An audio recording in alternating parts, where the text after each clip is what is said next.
aloha to our good friend, Congresswoman Tulsi Gabbard, as she campaigns for the 2020 Democratic presidential nomination here in this great granite state.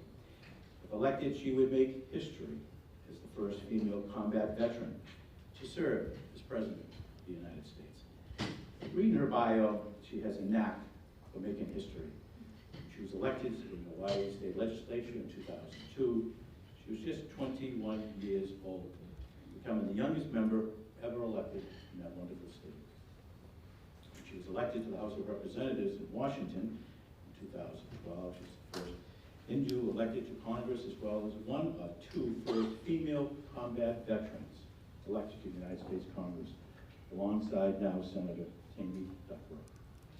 She brought with her to Congress extensive experience, both in public office, as a Hawaii State Representative and Honolulu City Councilor.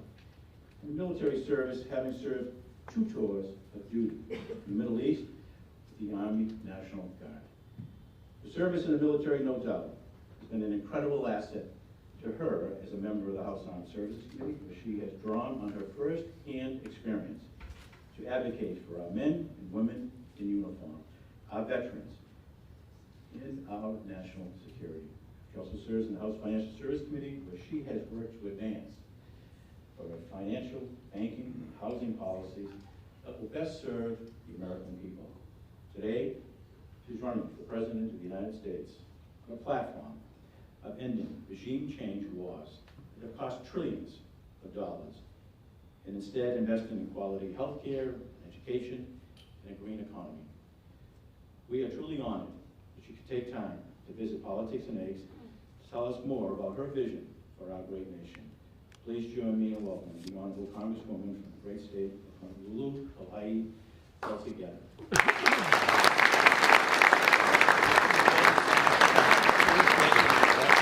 rest is up to you now.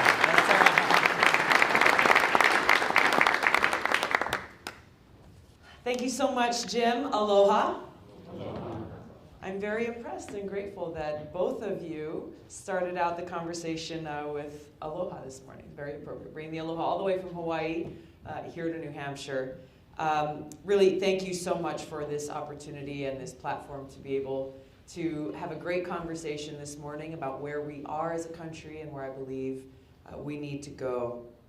Just a few thank yous first. Neil, you've been incredible. Where are you? Where did Neil go? There he is. He's still working. Been incredible in helping just to get all of this put together, so thank you so much. And thank you very much, Mr. President and St. Anselm College, for hosting this, as well as the New England Council. Thank you, Jim, for your leadership and helping to support and provide this platform. I also want to say thanks to my friend Ray Buckley. Ray and I served as vice chairs of the DNC together for a few years, and grateful for the leadership you're continuing to provide, especially during this very busy Democratic primary that we have before us.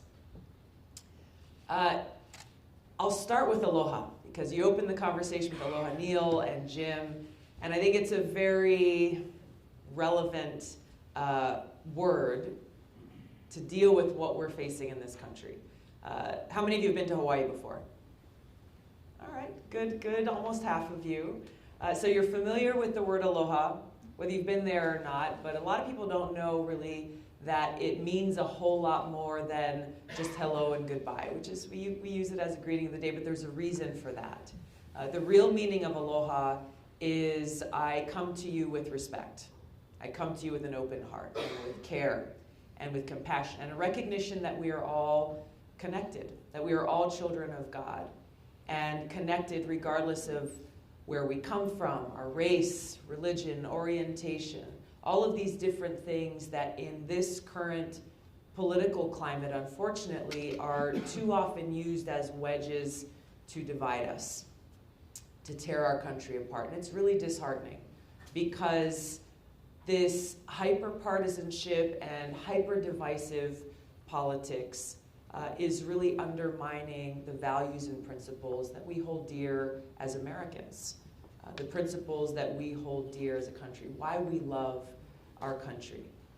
And so I am really inspired as we go through this campaign. We're visiting different communities, small towns, big cities in different states across the country because people are coming out in droves, inspired by this love of country. Yes, disheartened and frustrated with the status quo and where we are, but really driven by this motivation saying the only way that we bring about real solutions, the only way we bring about real change is by we, the people, standing up and exercising our rights through our democracy to be the change, to be the solution, recognizing that we can't just point our fingers in both directions and think someone else is going to come in and save the day, that our elections are so important because it is when we, the people, stand up that we can really bring about that change that we need to see. And I think it's really important that this be driven by love of country, this remembrance and this recognition that united we stand, divided we fall. And as diverse as our country is in so many ways, whether we're talking about our politics or ideas or the color of our skin, where we come from, how we worship, if we worship, all of these things make up that beautifully diverse fabric of who we are as a country and remind us of how important it is that we stand up and fight for our freedoms, that we take nothing for granted, and that we stand and protect these freedoms that allow us to continue to strive towards that more perfect union that we have. I know one of the main centers of frustration that we see in our current system, why unfortunately in the past we've seen so many people staying home and not voting at all, is that they feel like they've been left behind. That this vision that Abraham Lincoln set out before us of having a government that is truly of, by, and for the people has not been carried out. People feel like there's a few people in Washington who are in positions of great power, who are holding on to that power to serve their own interests, while the voices of the people are not being heard. And the consequence of that, and you see this here in New Hampshire, you're very involved in our elections process, that election after election, we find ourselves talking about the same problems over and over and over again, that these problems are not actually being solved. Maybe we put a Band-Aid on it here, or we talk about it for a minute while it's in the headlines, but then it goes away and something else pops up, and meanwhile, the people who are suffering as a result of that problem, whether we're talking about healthcare or immigration, broken criminal justice system, failing infrastructure, climate change. These things capture the imagination or the conversation for a moment, and then it moves on to something else, but the problems remain. And why is that? Why is that? It is because our government is not fulfilling this essential mission of service. Service first and foremost to the people of our country. Now, Jim mentioned his introduction. I'm a soldier. I still serve in the Army National Guard. This past April was my 16-year anniversary, and just a few weeks ago, I went and did my 2 weeks of active Army duty and training, and this was a mission that actually took place in Indonesia. We did a joint training exercise with the Indonesian military, and we had a small group of us who came from the Hawaii Air and Army National Guard, working with officers in the Indonesian military from across all branches of their military. And the focus of this specific training exercise reinforced a principle that has been drilled in me as a soldier for as long as I've been in the military, and that principle was a problem-solving mindset. And it really struck me how essential this is, obviously, for planning successful military operations, was our focus there, but how relevant it is to the challenges that we are facing as a country, both in foreign policy as well as domestic policy. A problem-solving mindset. 3 basic steps that go into this problem-solving mindset. First of all, the need to understand the current situation. That we cannot even begin to understand the problem unless we understand where we are. Not looking through things through rose-colored glasses, not looking through things only through a partisan lens, but really being a realist and understanding the situation, the challenges that we face. And number 2, then, understanding the situation, being able to really define the problem. Now, if we step back and really think about the challenges that we face, how often do we see the inability to solve the problem if you don't understand the root cause of it? We've got to understand and define the problem, which leads to the third step, which is being able to identify a clear, achievable goal. Each of these three steps being essential to being able to actually really solve the problems that we face. And I think there's a lot of different examples that we can point to throughout our recent history, both here at home as well as in our foreign policy.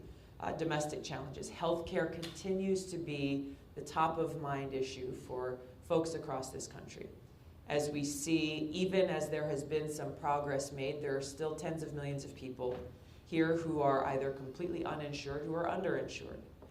We still have laws in place in Medicare, for example, that are not dealing with actually solving the problem, serving those who need help the most.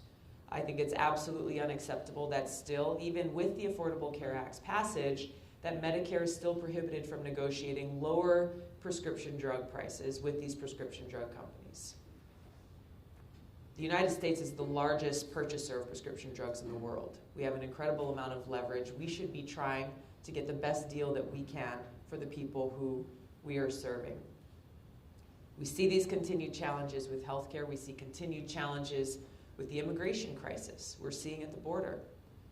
Now again, so much is driven by what's in the headlines, and what we see too often is leaders who are reacting to what's in the headline or to the crisis of the day, and there is a crisis, rather than taking a step back and actually looking at what is driving this, what is causing this problem in the first place.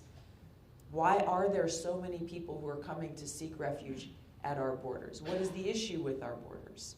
How has our foreign policy in the past helped to create this instability? And therefore, what change do we need to make so that we're actually solving the root cause of the problem?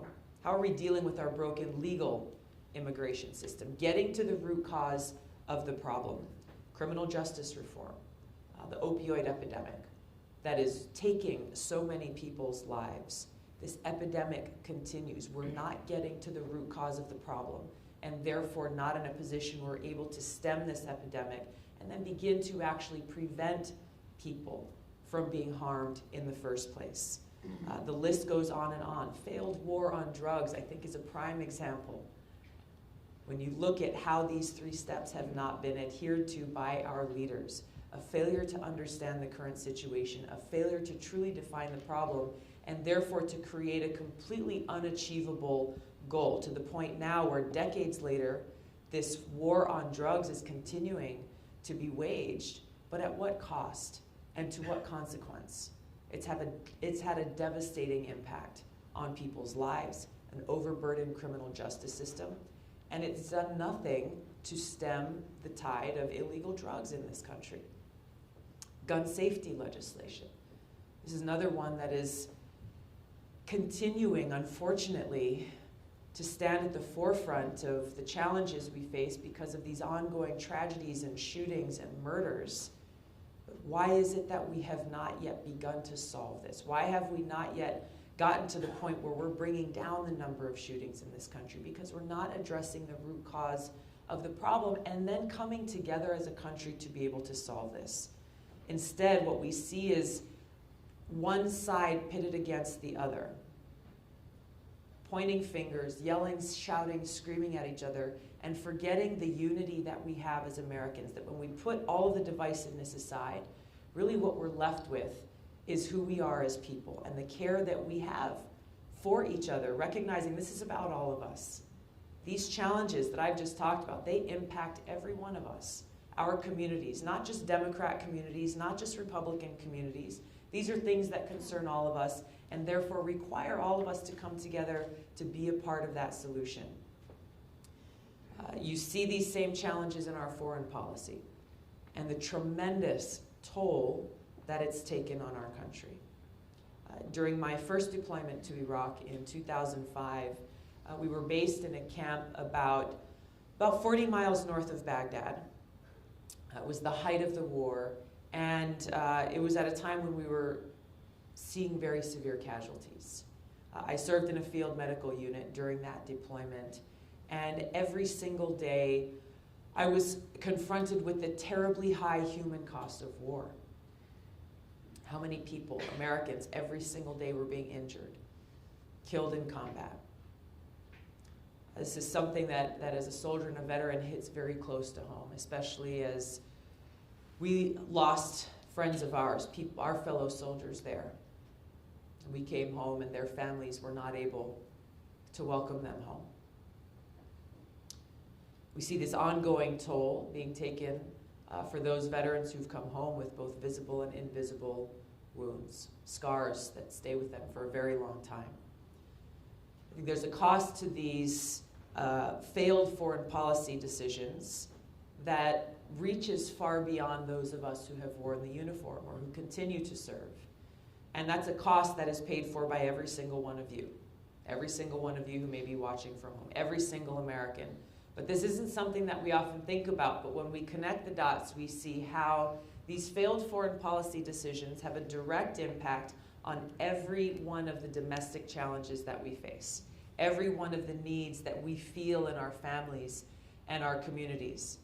I served on the city council as well as in the state legislature in Hawaii, so for our local elected officials here, the frustration is often we don't have enough resources, we don't have enough money to pay for the things that we need in our communities.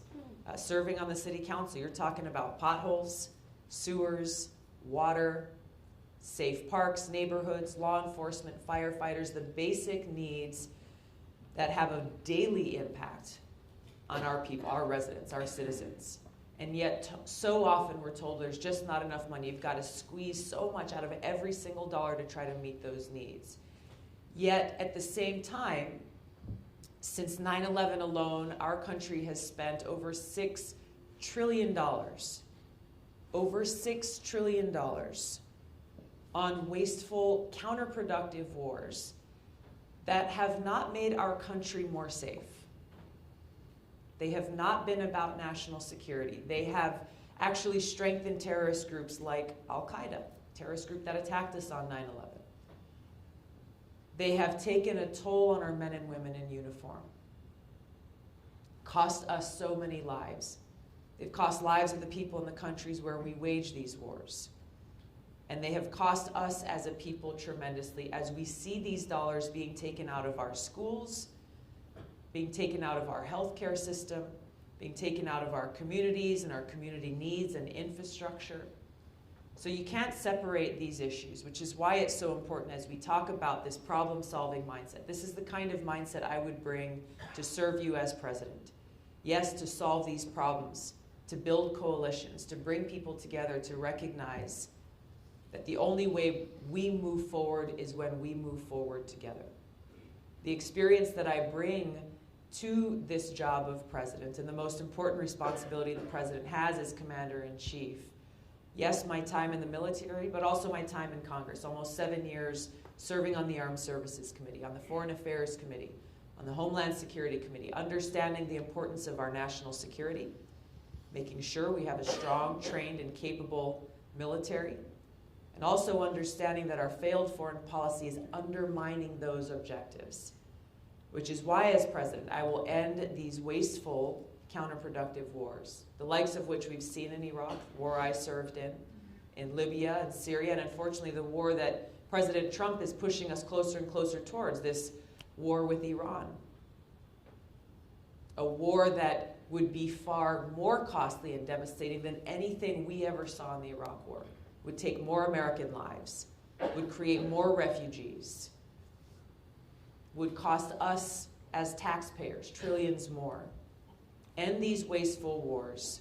Work to end this new Cold War that we're in with escalating tensions between the United States and other nuclear armed countries like Russia and China, the arms race that's kicked off as a result.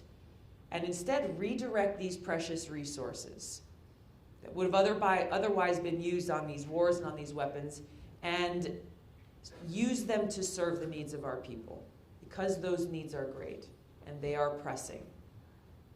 It's time that we get our priorities straight in this country, put the well-being of our people ahead of profits and partisanship and divisiveness, and bring these principles that are at the heart of every soldier, every service member, the principles of service above self, to the White House. Restoring a government truly of, by, and for the people. This is what's driving me. This is what's motivating me. My love of country and my appreciation for who we are as Americans and where we need to go.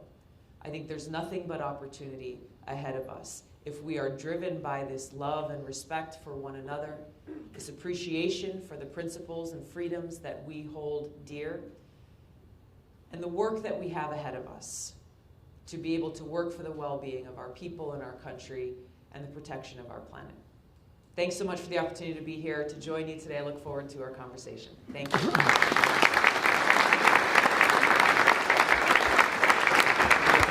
Absolutely. We have students with mics, portable mics, and you just identify yourself when you have a question. If I could just ask the first question. Sure. Congressman. It's been reported that the president is negotiating with the Taliban in Afghanistan. We have 14,000 troops. He's talking about reducing it by half. Yeah. Your thoughts on whether that's a prudent approach, or what would you recommend that we do with Afghanistan, our longest war that we've had? Yeah, thank you, Jim. It's a great question to start this conversation on, because it's connected to exactly what I was talking about. What's happening now with these negotiations is something that should have happened a long time ago. It's important that we as a country, we as Americans, recognize a couple of things. Number one, we've got to stop trying to be the world's police. It's not working. It's not our role, and we see in examples in places like Afghanistan how costly this foreign policy has been and how it undermines the interests that we have as a country. Even though it's hard to accept for those of us who want to be able to help others, the Afghan people are dealing with a lot of challenges. They have been for quite some time. Ultimately, it is only the Afghan people who will be able to determine their own future. It is only the Afghan people who will be able to root out the corruption that exists within their own government. It is only the Afghan people who will be able to work out the differences that they have in their different form of governance. It's very different from ours, as it always has been. So I think these negotiations are very important. They should have happened a long time ago, and we need to bring our troops home from Afghanistan now. We have Pat McDermott from AARP. Good morning, Pat McDermott, volunteer with AARP. Thank you for coming here. Thank you for your service both in Congress and obviously in the military. So thank you very much. My question has to do with the high cost of prescription drugs. I know you mentioned in your remarks allowing Medicare, Medicaid to negotiate for lower prices. If you're elected president, in addition to that, what specific steps would you take to lower drug prices in the United States? Thank you very much. Thanks for being here, and thanks for all the work that AARP is doing. We have a great relationship with our AARP chapters in Hawaii and really, really powerful advocates that I think is important in Washington because it crosses party lines and you have conversations with people really just about what's affecting our community. This issue of prescription drug prices is one that is way out of control, and it's not only impacting our seniors, it's impacting people who are dealing with diabetes, people who are reliant on life-saving drugs but are increasingly finding that they can't afford them as these costs continue to skyrocket. And it's only happening here.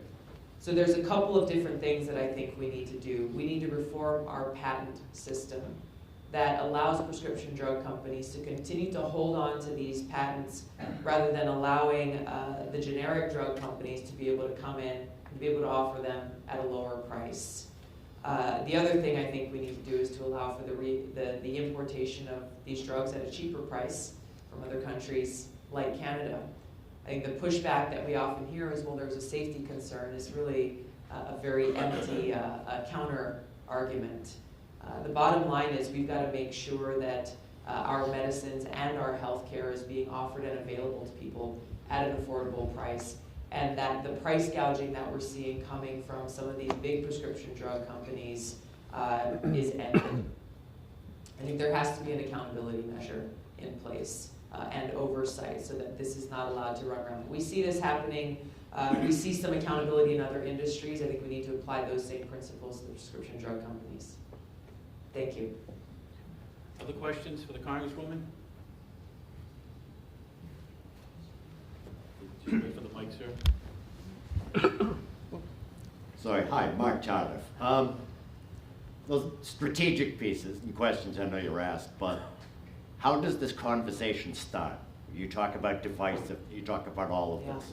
You talk about all the strategic problems, you could talk about solving this, but in this environment right now, and you look around, particularly in the Democratic field, you look at what's out there, you look at what's being said, you look at the treatment. What are you gonna do to start the conversation, to actually, you know, you talk about bringing together. Yes. So. Thank you. This is what's at the heart of what we're talking about, right? We talk about unity. How does this unity begin in such a divisive environment? There's two approaches that we've got to take. First of all, yes, it starts at the top. It starts with leadership. What kind of leadership would I bring that would help to unify this country? But it also needs to happen within our communities. It can't be a one-sided thing that's dictated from the top. I think we as people need to recognize the role that we need to play, whether it's within our workplace, at school, even at home, where unfortunately we've seen families separated because, you know, mom or dad voted this way and the son or daughter voted this way, and they're pissed off at each other about the way that they voted, and they don't talk to each other anymore. This is where we're at. I've seen this myself. And it's really unfortunate. It's really unfortunate. And where it must begin is with that recognition that the things that we care about, the things that make us angry and frustrated, are things that should drive us to bridge this divide. That we have to start at a place of respect. And this is the kind of leadership that I would bring. It's the kind of work that I've already been doing in my almost 7 years in Congress. When I first got elected to the House, I was a freshman Democrat coming into a Republican majority, brand new member of Congress from a very small state. And when I first went to Washington, I was told by longtime Washington people that don't even waste your time trying to get legislation passed.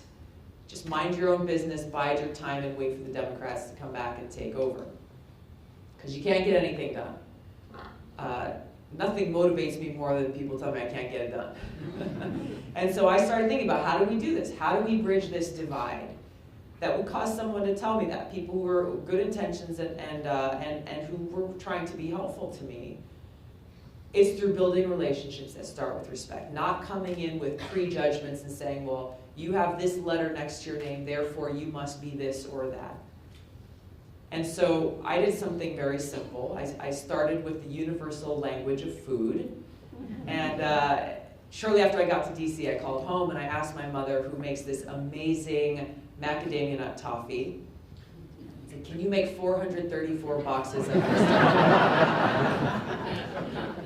She and my dad raised 5 rambunctious kids, and so she said, yeah, hey, that's a really great idea. I said, no, wait, I'm not done yet. Can you make another 435 bigger boxes of toffee for the staff of every member of Congress? And she paused only for a moment just to say, okay, that might take a little longer, but she said, I'm in. So as she was there in Hawaii, she's stirring 2 pots at the same time and pouring this toffee. My dad playing an important role that he values as the quality control, taking 1 piece out of every pan.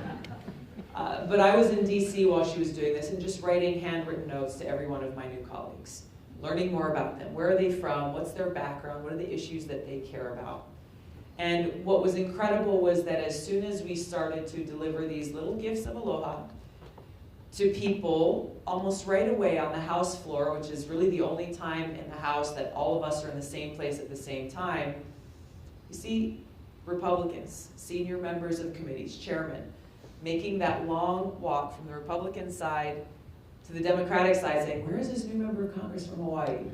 And when finding me, saying, thank you so much. Really appreciating that small gesture. And then saying, I ate it all, so I'm going to need to figure out how to get more to take home with me this weekend. But then most importantly saying, tell me what's going on in your district. Tell me what your constituents are most worried about. What are you working on for them? I'm the chairman of the Transportation Committee. I'm the chairman of the Natural Resources Committee. I'm the chairman of this committee, or whatever. Let me know how we can work together. That came from a very small and simple gesture of just reaching out, saying aloha. That's why we started this conversation today with aloha, reaching out and saying, you and I may disagree on issues, maybe a few, maybe a lot, but I respect you. And let's focus on how we can best work together to serve the American people. Serve the people in your community, my community, serve the people of this country. Not just those who agree with us and then say to hell with everybody else, but how do we come together? And that's what has allowed me to be effective throughout my time in Congress. Working with people, Democrats and Republicans, coming together and not being afraid just because we disagree on some or many things, to come together and say, you know what, here's this one thing that we really do agree on. Let's find a way to pass legislation to address this. And one great example of this just happened in Congress not too long ago when we passed the First Step Act, a very important prison reform bill. And this not only happened because progressive and conservative leaders in Congress came together, but it also happened because the ACLU and the Koch brothers came together. And they said, look, we disagree strongly on a lot of things, but we recognize how important this is for every American family, for every community. Let's join forces to get it done, and we got it done. So when we talk about unity and putting the well-being of people first, this is not some utopian pie in the sky, out of reach goal. It's happening in small ways and sometimes, in big ways and other times, but it is what is necessary in order for us to deal with these perennial challenges that we face, to finally solve these problems. It begins with reaching out and treating people with respect, recognizing that aloha, that connectedness, that we are all Americans and that we must stand united. Thank you. Other questions? Ambassador? Oh. You can wait for the mic. I mean, oh, sure. We all want to hear your question. Thank you for being here. Just a simple question. Yes, sir. Congresswoman. If you're elected president, will you release your tax returns? And do you think a president should release his tax returns? Yes and yes. I don't think it needs much more explanation beyond that. Do we have a young lady in the back here? Hi, my name is Emily Burns. I'm a student here at St. A's. My question is that during one of the Democratic debates, you spoke to Senator Harris about her dealing with the criminal justice system in California. If elected, how do you plan to reform the system that we currently have in place? Thank you. Thank you for this really important question. I just mentioned a bill that we passed through Congress, the First Step Act, that dealt specifically with prison reform and trying to reduce the recidivism rates in this country. What's incredible is to see how in the few short months since that legislation was passed, we've already seen close to 5,000 people be released from prison as a direct result of that bill and be able to reintegrate with their families and with their communities. So we see how great the impact is when we are able to make change, but also how many people are still being left behind because of this broken system. I think one of the first things we've got to address is the failed war on drugs. That is causing so much of this overcrowding in our prisons. That's costing us as taxpayers at the federal level, as well as at the local level. I just talked to a mayor the other day, and I was surprised. Again, mayors are dealing with these nuts and bolts issues on the ground every day, but he said his #1 issue was the need for criminal justice reform, to end the federal marijuana prohibition, because they're seeing their county jails being filled up and so much of their money going towards their local prosecutors and all that is required to fuel this broken system. We've got to end the failed war on drugs. Speaking of bipartisanship, I've introduced the only bipartisan legislation in Congress that would end the federal marijuana prohibition. This would have a great impact on our criminal justice system, while also helping to deal with the opioid crisis that we're facing. In states that have legalized some form of marijuana, whether it be medicinal or recreational, we've seen the data show a direct correlation in those states with a reduction in opioid addiction, as well as a reduction in opioid-related deaths. This also has an impact on our veterans who too often come home dealing with chronic pain because of combat-related injuries or post-traumatic stress, go to the VA and say, I need help, but I don't want to take Oxycontin, I don't want to take these opioids, and the VA docs, because of the federal prohibition, are not allowed to offer or refer them towards any other alternative form of medicine, like medicinal marijuana. And this leads to very, very detrimental consequences. We've got to get rid of and end the private prison industry. I think it's just, it's wrong on its face that you have an industry with a business model that is motivated by keeping those cells full. You know, our objective should be seeing how we can reduce crime, how we can reduce the revolving door that we see through the criminal justice system too often, and actually help people make sure that they're being productive members of our society. There's a lot more that we need to do in sentencing reform. We're talking about mandatory minimums. I met a young man from Virginia who shared his own story about how he was charged with 2 marijuana violations. And because of the laws in Virginia, he got 2 back-to-back 5-year sentences because of mandatory minimums. He was a college student at the time studying computer science, and his whole life was torn upside down, and he takes responsibility for his actions. But he ended up with a 10-year sentence because of mandatory minimums. His cellmate was someone who was convicted of homicide, and he got out of prison before he did. The last thing I'll mention is cash bail. I think this is a huge issue that very clearly and unfairly punishes the poor, people who just can't afford to pay their bail, innocent or guilty. They've been charged with a crime, but they're left in jail because they can't afford it, while those who have the means, may be charged with the same or a worse crime, they're able to pay their bail and get on with their lives as they wait for the criminal justice system to work. This is inexcusable, in my view, and I think this is a major and urgent change that we need to make. Yes, sir. Just wait for the mic. Identify yourself. Good morning, I'm Mike Taberski from New England College. Thank you again for your service to our country. You mentioned the myriad of issues that we need to fix in this country, and also how our society and government is driven by headlines. Yeah. We live in a country now where the mass murder of our civilians doesn't even last a couple days in our headlines, including children. So beyond the conversation started, you've already mentioned, what other concrete steps will you take to make this a safer country from mass murder, the murder of children, and those of us who are parents who are afraid of going anywhere nowadays and that issue? Yeah. Thank you. I think we have to look at this from a couple of different perspectives as far as how do we tackle this fear that now exists throughout our country, that no one is safe, that our kids are not safe in school, that our loved ones are not safe at church or synagogue or temple or the mosque. We're not safe going and shopping at the supermarket or Walmart or walking down the street. The recent massacres that we've seen. Legislatively, Congress needs to take action. And there are clear barriers in place to that because of this divisiveness, because these conversations aren't happening in a very real and honest and respectful way. What we have, unfortunately, is one side saying there should be absolutely no regulation whatsoever on our Second Amendment rights, and then the other side coming from the extreme saying we need to take away the Second Amendment completely.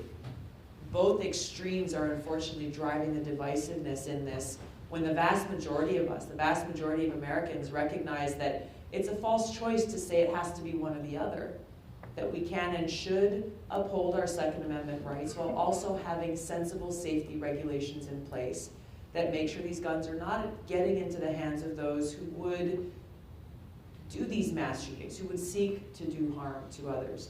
And you're right about the headlines. It's in the headlines for a day or two, and then the news cycle moves on to Trump's next tweet or whatever the thing is. But also, there are so many people, kids, families, who are losing their lives every day in cities like Chicago and Detroit and others who we never hear of. So this problem is bigger than even, I think, what is talked about or what is realized. So, I think with the recent Texas shooting that we saw in Midland and Odessa, as a clear example of how having universal background checks could have prevented this guy from getting a gun. So this is legislation, H.R. 8, that we've already passed through Congress. It passed with bipartisan support now several months ago, earlier this year, and it's sitting on Mitch McConnell's desk in the Senate, and so far he's refused to bring it forward for a vote.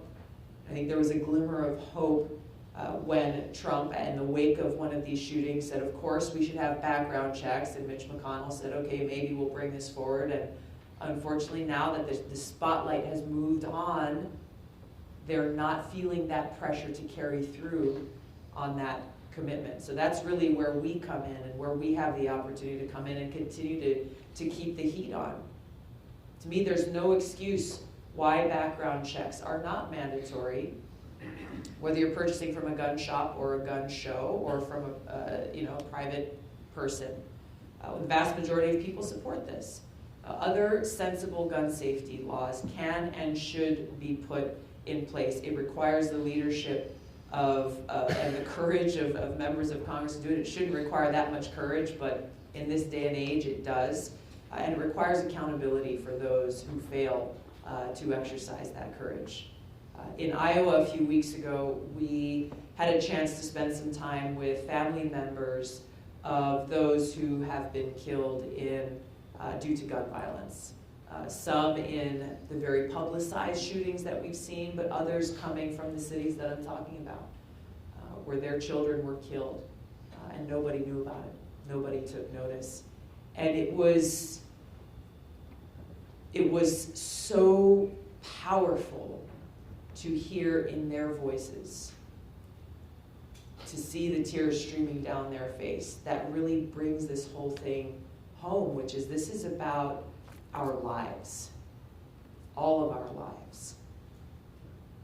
And if we stay focused on that, I really believe that we can change the tone of the debate and the discussion around this issue to one that all of us really care about. We care about our children and our loved ones.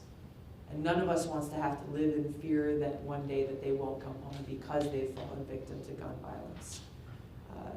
I think there's a great example being put forth by the kids from Parkland in Florida.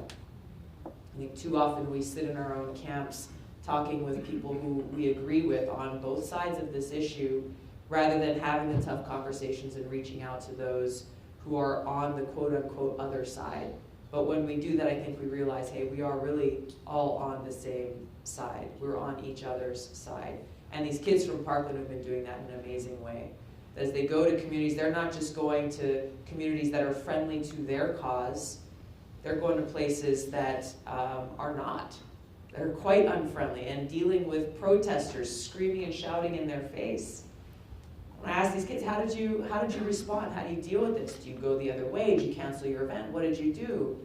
And in one of these cases, the kids came up and said, no, we went and we picked a bunch of flowers. We started giving them flowers as an opening just to be able to talk and actually listen to where they're coming from. That beginning that conversation, I think, is at the heart of where we need to go, and how we bring about this change is through that dialogue and that discourse. Thank you. It's a very nice message, and we appreciate you being here, because we know you have a busy schedule. Just want to acknowledge the president of our good friend, the former chairman of the New England Council Board, Tom Rath, one of the best political strategists in all of New Hampshire. We've been very successful. Thank you. He's a must-stop for any serious Republican candidate. He's worked on President Lamar Alexander's campaign, President Mitt Romney's campaign, President John Case's campaign. He's got one of the best. He's got one of the best minds around. We want to thank.